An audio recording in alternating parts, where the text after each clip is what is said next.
Hello, welcome to Will and Levi's Museum for Kids. Today we're going to read Miss Nelson is Missing by James Marshall.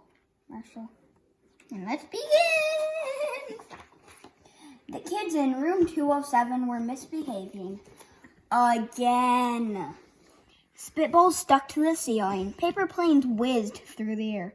They were the worst behaved class in the whole school. Now settle down, said Miss Nelson in a sweet voice. But the class would not settle down. They whispered and giggled. They squirmed and they made faces.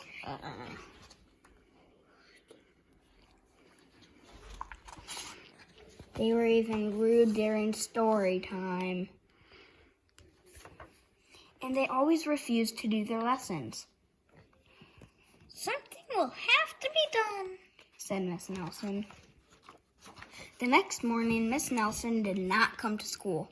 Wow, yelled the kids. Now we can really act up. Today, they began to make more spitballs and paper planes. Today, let's just be terrible, they said.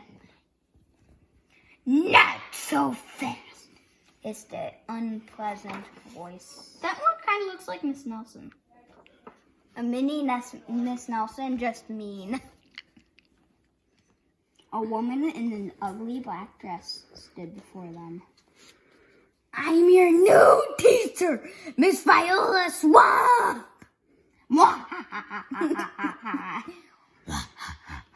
As she rapped the desk with her ruler. Where's Miss Nelson? Asked the kids.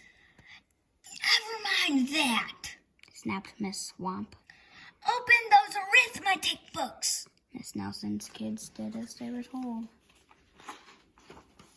They could see that Miss Swamp was a real witch.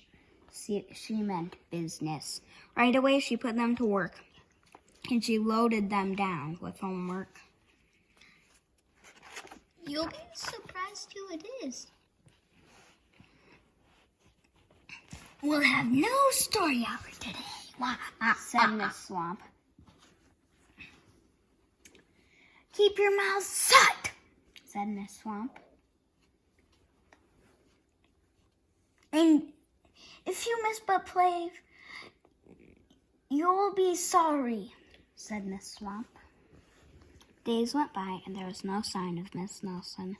The kids missed Miss Nelson. Maybe we should try to find her, they said. Some of them went to the police. Detective Miss McSmog was assigned to the case. He listened to their story. He scratched his chin. He said.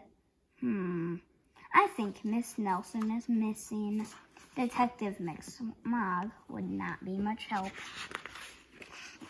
I don't see how he became detective. Other kids went to Miss Nelson's home. The shades were tightly drawn, and no one answered the door. In fact, the only person they did see was the wicked Miss Viola Swamp coming up the street. If she sees us, she'll give us more homework. They got away just in time.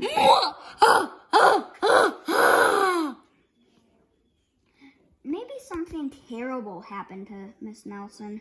Maybe she was gobbled up by a shark, said one of the kids, but that didn't seem likely. Sharks, very unpleasant. Aqua is the Latin word for water. Maybe Miss Nelson went to Mars, said another kid. But that didn't really seem likely either. I know, exclaimed one know-it-all. Maybe Miss Nelson's car was carried off by a swarm of angry butterflies, but that was the least likely at all. Look at that. And that would take way more butterflies. The kids in room 207 became very discouraged. It seemed Miss Nelson was never coming back, and they would be stuck with Miss Viola Swamp forever. They heard footsteps in the hall. Here comes the witch, they whispered. Hello, children, someone said in a sweet voice. It was was Miss Nelson?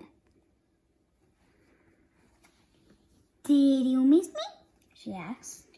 We certainly did, cried all the kids. Where were you? That's my little secret, said Miss Nelson. How about a story hour?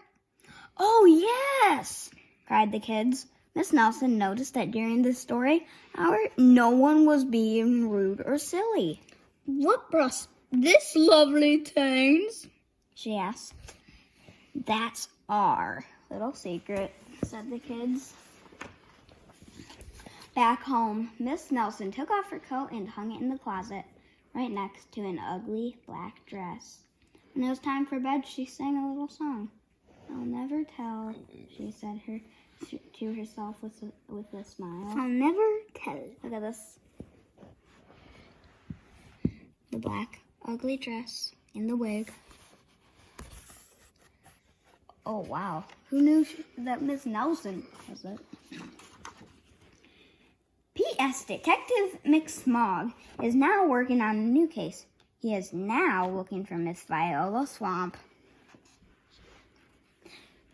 Will he say, Miss Viola Swamp is missing? What? Thank you for listening to Levi's Reading Channel for Kids. I'm Will, and he's Levi, and we're going to sign off saying bye. Please subscribe.